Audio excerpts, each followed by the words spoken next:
Okay, gotta admit, this stack of readings you've given me, it's a lot. Uh-huh. Yeah, I guess you could say that. Media, communication, culture, Yeah. all these like academic papers analyzing big historical shifts. It's heady stuff. I know what you mean. Oh, But it is fascinating stuff. And not just for scholars, you know.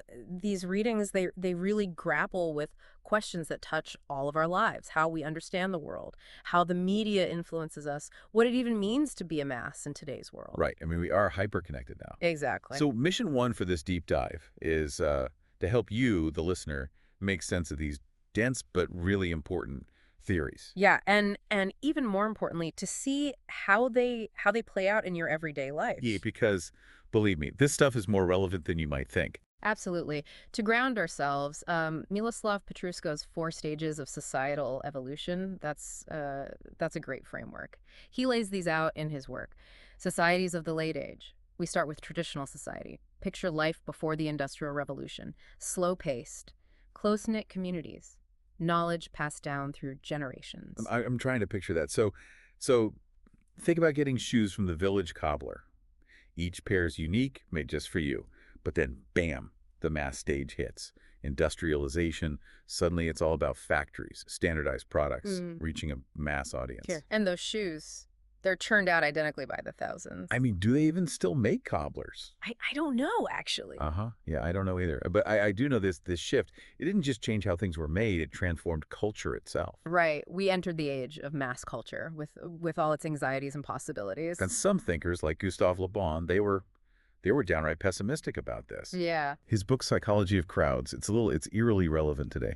He argued that crowds are irrational, easily swayed by emotion. Mm-hmm. So think about how quickly things go viral on social media, the frenzy of opinions and reactions. Does that resonate at all with you? Oh, absolutely. And it's a point that many other thinkers they picked up on. Yeah. Friedrich Nietzsche, he was deeply concerned that mass culture would prioritize superficiality, over genuine knowledge. Yeah, and his works like Thus Spoke Zarathustra Mm. and Untimely Meditations, Yeah. he basically says mass culture makes us intellectually lazy, unable to think critically. Right. Ouch. Yeah.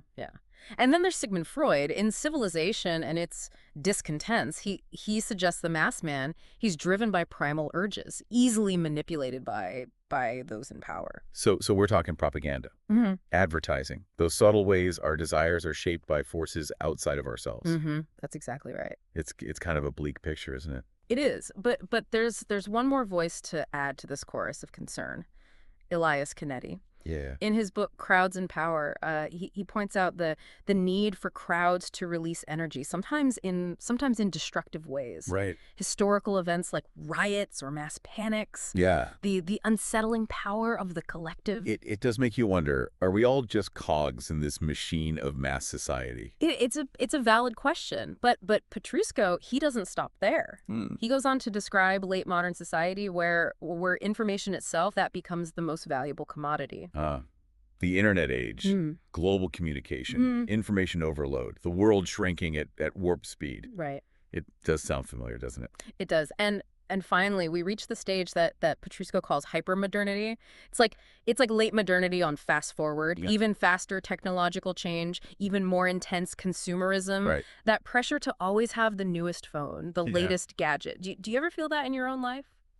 Yeah, Yeah. all the time. I think we all do these days. Yeah, it's definitely a thing. But before we get too swept up in the hypermodern current here, let's rewind a bit Okay. and see how all of this impacts our understanding of culture itself. Right. So traditionally we've had this distinction between high culture, right? Mhm. Think opera, fine art, Mm-hmm. and then low culture, which is essentially folk or popular culture. Yeah.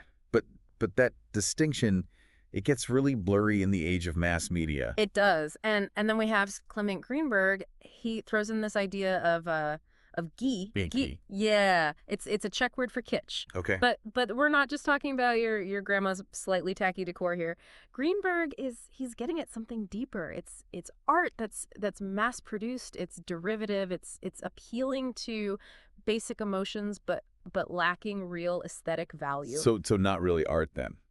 Well, that's debatable, but he makes a strong case. Okay, so we're thinking like those overly sentimental animal posters or those Thomas Kincaid paintings that seem to be everywhere. Yeah, yeah, exactly. Greenberg, he argued that Geach is basically a cheap imitation of high art, offering a quick emotional fix, but without challenging the viewer. Got it. And then we have Dwight MacDonald. Mhm. She jumps into this fray with his three levels of culture: high culture, mid cult, and mass cult. Mid-cult. Mid cult. I've never heard that word before. I hadn't either until we started going through these readings. Okay, so what is it? Well, mid cult it's the trickiest one. It pretends to be highbrow, but it's really just ghee in disguise. Interesting. It's that book or movie that seems deep, but it's actually pretty formulaic and shallow, once you scratch the surface. Right. Maybe some of those guilty pleasures that we all have fall into this category. Yeah. Any confessions out there, dear listener? Maybe we should have a confession line people can call. Yeah. But getting back to this idea of mass culture as a problem, it didn't end there. Let's bring in the Frankfurt School, this group of German thinkers who were deeply skeptical of what they called the culture industry. Right. They saw this industry, what we might call showbiz today, as churning out standardized products, for profit, not for genuine enlightenment. And they were concerned that this was a way of controlling the masses, creating false needs and limiting our ability to think critically. Oh wow. So think about how many sequels and reboots Hollywood produces, for example. Are they really giving us what we need, or just what's easy to sell? And this connects to their critique of advertising and consumerism in general. Do you really need that new gadget, or is it a false need created by clever marketing? It's a good question to ask ourselves. It really is. Yeah, it's a sobering thought for sure. And then there's Walter Benjamin. Yeah. With this idea of the aura of art being lost in the age of mechanical reproduction. Right. The original Mona Lisa has an aura that a million posters they can't replicate. So does this loss of authenticity matter in the digital age? It's a big question, isn't it? It is. I mean, the Frankfurt School, they really make us think about how much power media has over our thoughts and actions. Are we truly in control of our own minds, or are we being subtly manipulated by this constant stream of messages that we're exposed to? I think that's something we all need to be aware of for sure. Yeah, I agree. Yeah. But luckily there's another group of thinkers that offered a more optimistic perspective. Oh. The Birmingham School, they were fascinated by popular culture, and they saw the audience as much more active, and resistant. Yeah, these British thinkers were all about how people interpret and even subvert the messages they receive. One of their key figures, Stuart Hall, he developed this model of encoding/decoding. Encoding/decoding. It's a brilliant way of understanding media. The producers encode a message with their intended meaning, but the audience, they decode it in their own way, often twisting it, rejecting it, or finding meanings that the creators never intended. I see. So think about how people interpret the news, for example, or those times when an ad backfires spectacularly because the audience reads it in a totally different way. Yeah, those are great examples. So then we have John Fiske, another member of the Birmingham School. Did he take this even further? Oh, he did. He argued that popular culture isn't imposed from the top down. It's created by the people through their engagement with it. It's about finding meaning and pleasure in unexpected places, remixing and reinterpreting cultural products to make them their own. So fan fiction, memes, all those ways people play with and transform the media they consume. Yeah. All of that. So while some thinkers were worried about the homogenizing effects of mass culture, the Birmingham School, they saw it as more dynamic, more multifaceted. Exactly. And that ties into another big theme that we touched on earlier, globalization. Right. Benjamin Barber's Jihad versus McWorld comes to mind. It's this tension between the desire to preserve local cultures, right? Mm. And the homogenizing forces of global capitalism and consumer culture. It's Right. that push and pull. We see it all around us, right? Yeah, we do. The desire for the unique and authentic alongside the allure of global trends and brands. Yeah, and Peter Berger offered he offered a more nuanced view with his four faces of global culture. It's not just one McWorld taking over. It's a complex interplay of forces. I see. We have the elite Davos culture, the academic world of Faculty Club International, the mass consumerism of McWorld, and the surprisingly global reach of evangelical Protestantism. Wow. So it's a reminder that the globalization it's a messy dynamic process Yeah. with winners and losers, Yeah. those who embrace it and those who resist it. Right. It's playing out in every corner of the world, and it's constantly reshaping our cultural landscape. It is. It really is. So within this globalized liquid modern world, as Bauman would call it, where do we fit in? Are we tourists navigating this landscape of possibilities with ease and privilege, or are we vagabonds caught in the currents of change, struggling to find our footing? It's a great question. I think we're all somewhere on that spectrum. Yeah, and thinking about these cultural categories, where do we fall on the spectrum of Bobos and Bobors? Yeah. Great question. Are we the highly educated, socially liberal elites, hmm or are we those who feel left behind by globalization and cling to traditional value? It's a question worth pondering for Yeah. sure. Yeah, but as we grapple with these big questions about globalization, Right. identity, values, Yeah. we can't ignore the elephant in the room, the ever increasing presence of technology in our lives. Right. I mean, we've already talked about how technology is blurring the lines between our physical and virtual selves, Mm-hmm. raising questions about identity, Mm. the meaning of being human in a digital age. Yeah. But there's another layer to this that I think is really crucial, the impact of technology on our relationships and communities. It's true. It's a bit of a paradox, isn't it? We're more connected than ever before thanks to social media and the internet. Yet some argue that we're also more isolated, Right. more lonely.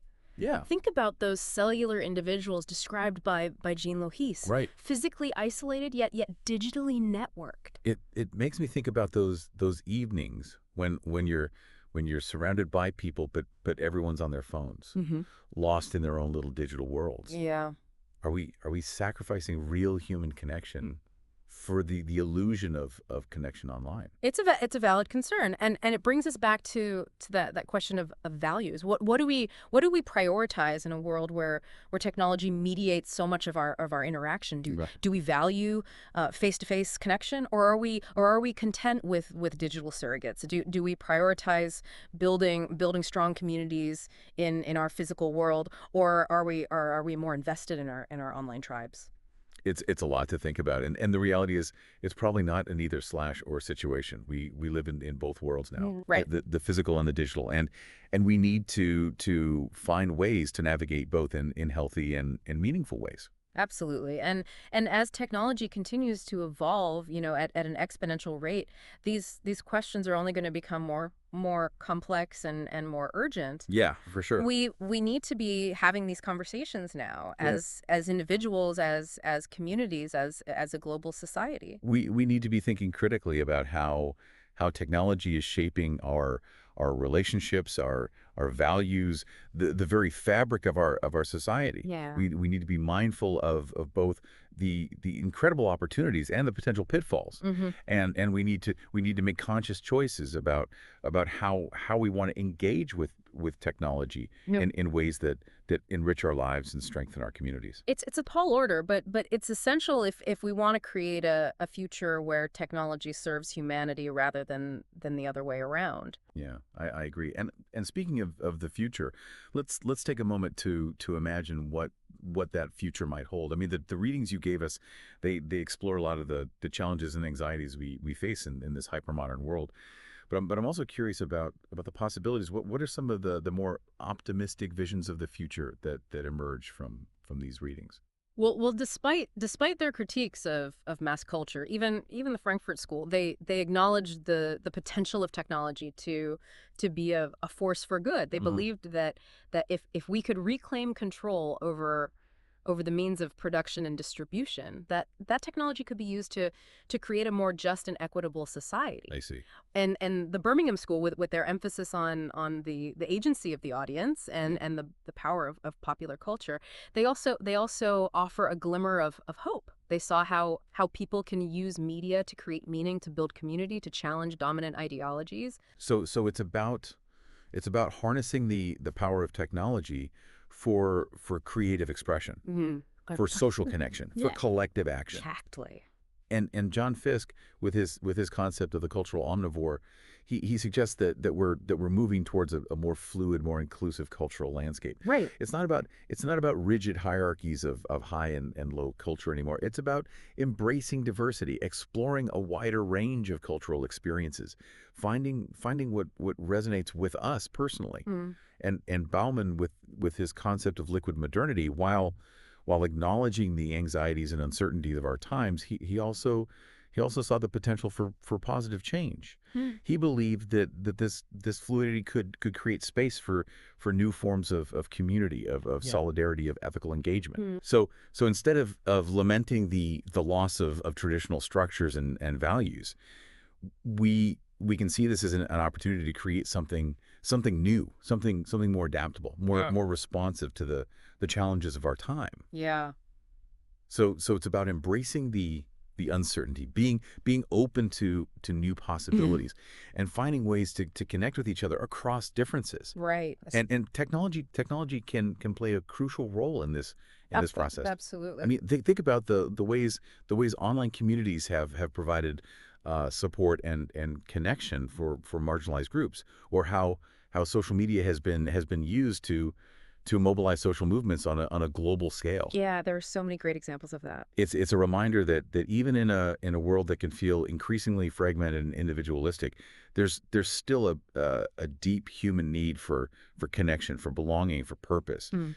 And we can find that not just in our personal lives, but also in our work, in our creative pursuits, in our engagement with the world around us. Exactly. It's about finding those things that light us up, that give us a sense of purpose, and that allow us to contribute our unique talents and passions to the world.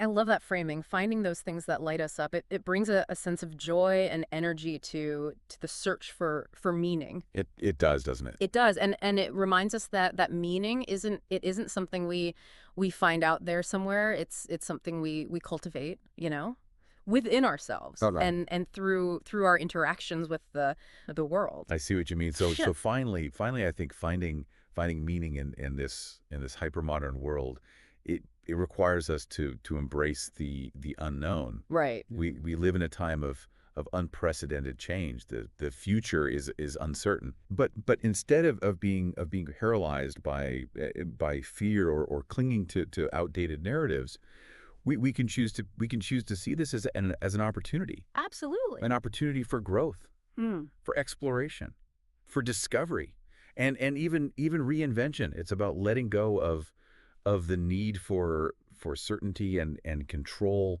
and being open to new experiences, to new perspectives, to new ways of being in the world. It's about being curious, being adaptable, being resilient, in the face of change. Right. And who knows, maybe in that process of exploration and discovery, we'll stumble upon a sense of meaning and purpose that we never could have imagined before. Maybe we will. It's like we're all on this grand adventure, and the destination, it's less important than the journey itself. Hmm. It's about embracing the mystery, the wonder, the endless possibilities that life has to offer. That's beautifully put. I think that's a perfect note to end on, actually. Oh yeah. Yeah, I think so. I agree. So dear listener, as you continue to navigate this complex and ever-changing world, remember to stay curious, to stay engaged, and stay open to the unexpected. I love that. And most importantly, trust that you have, within you everything you need to create a life that is both meaningful and fulfilling. I couldn't have said it better myself. Thank you for joining us on this deep dive. We hope you've found it enriching, thought-provoking, and maybe even a little bit inspiring. We really do. Until next time, keep exploring, keep questioning, and keep searching for those sparks of meaning that make life worth living. It's true. We have covered a vast landscape of ideas. Yeah. But as we zoom out from these individual theories and thinkers, I'm struck by a question that seems to hover over all of them. We've talked about how media and technology shape our understanding of the world. Yeah. Our identities. Yeah. Even the very fabric of reality. Right. But what about the impact on something more fundamental? Yeah. Our values. A fascinating question. It's like asking, as we become increasingly immersed in this digital, globalized, hypermodern world, what becomes of our moral compass? Exactly. Think about it. Many of the thinkers that we've discussed, they express concern about the erosion of certain values.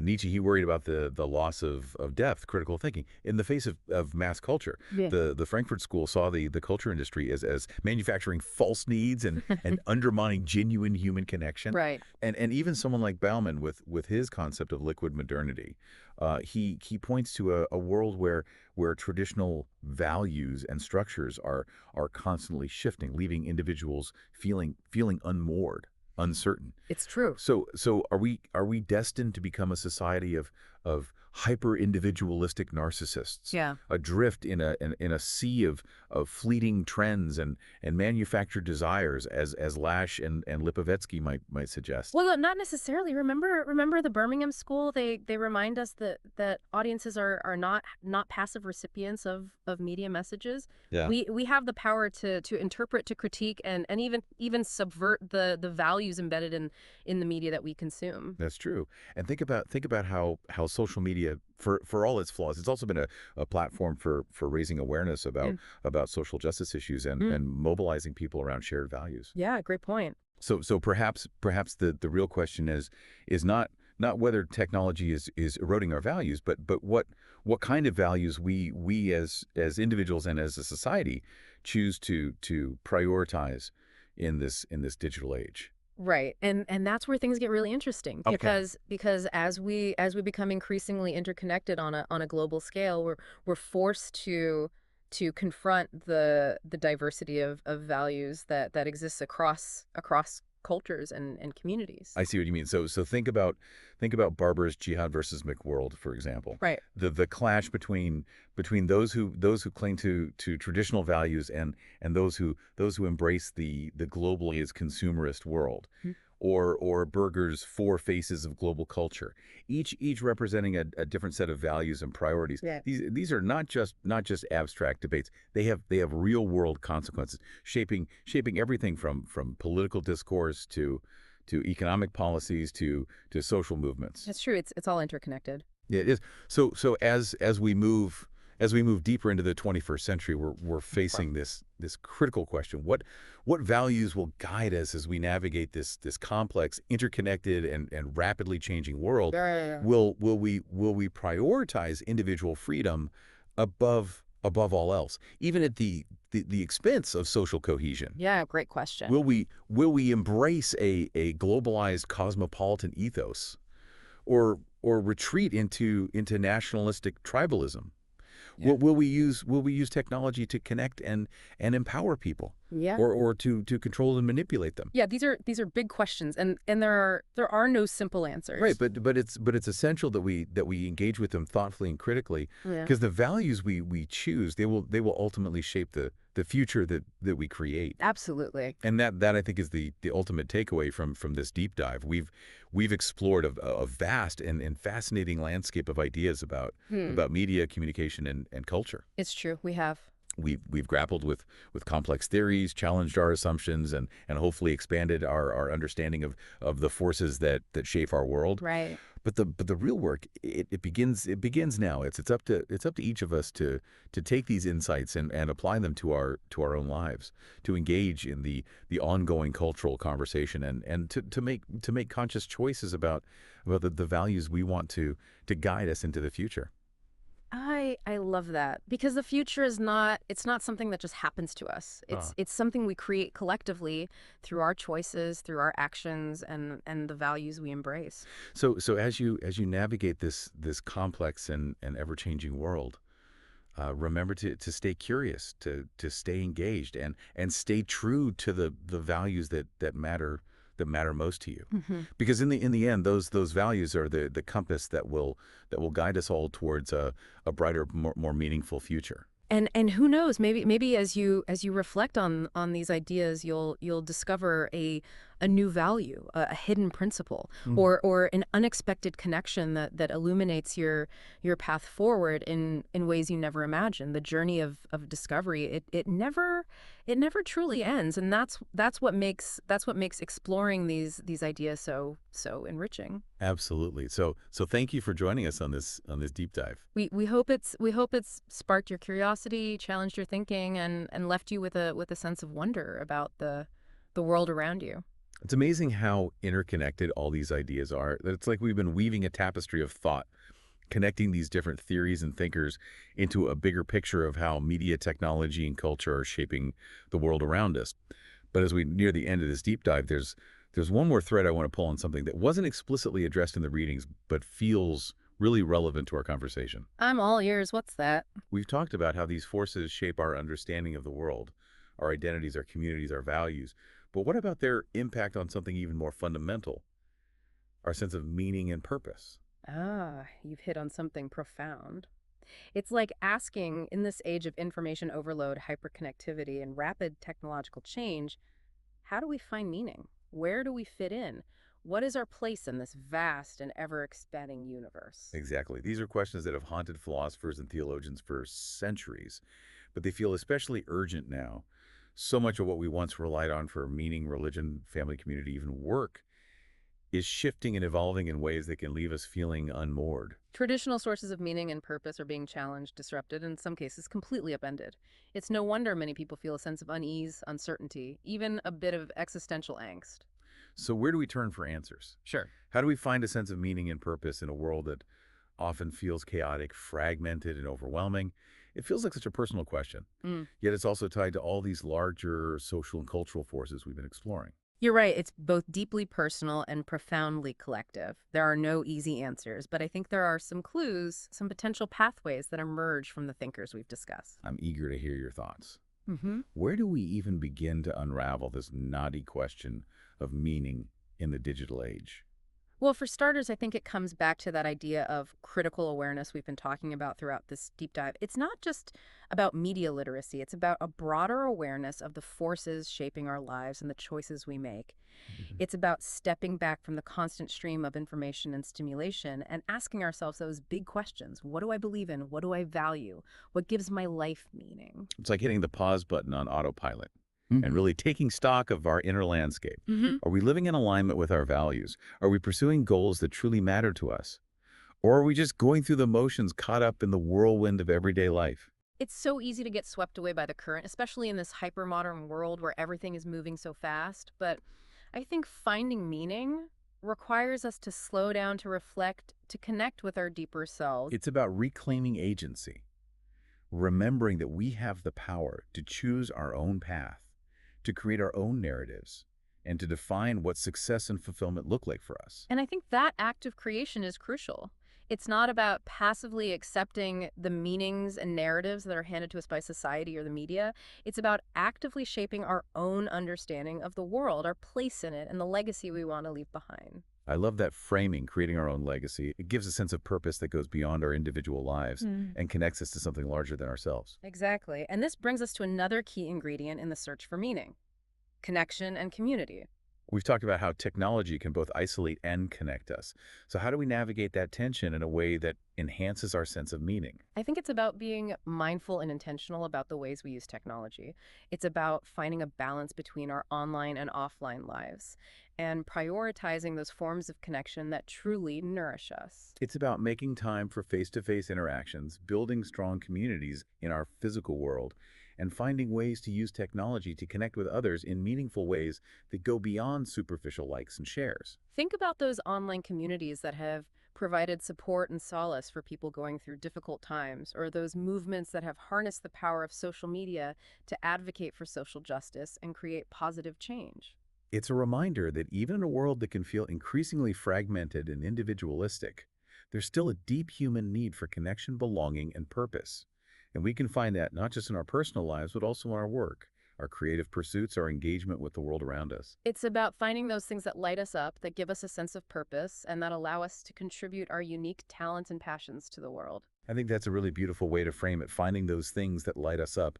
It brings a sense of joy and energy to the search for meaning. And it reminds us that meaning isn't something we find out there somewhere. It's something we cultivate within ourselves and through our interactions with the world. And finally, I think finding meaning in this hypermodern world requires us to embrace the unknown. We live in a time of unprecedented change, and the future is full of uncertainty. But instead of being paralyzed by fear or clinging to outdated narratives, we can choose to see this as an opportunity. An opportunity for growth, exploration, discovery, and even reinvention.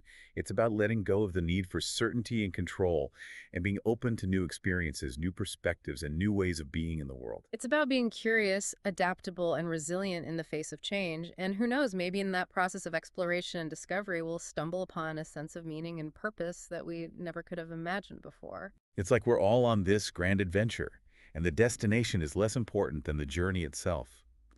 It's about embracing the mystery, the wonder, and the endless possibilities that life has to offer. I think that's a perfect note to end on. I agree. So, dear listener, as you continue to navigate this complex and ever-changing world, remember to stay curious, stay engaged, and stay open to the unexpected. And most importantly, trust that you have within you everything you need to create a life that is both meaningful and fulfilling. Thank you for joining us on this deep dive. We hope you found it enriching, thought-provoking, and maybe even a little bit inspiring. Until next time, keep exploring, keep questioning, and keep searching for those sparks of meaning that make life worth living.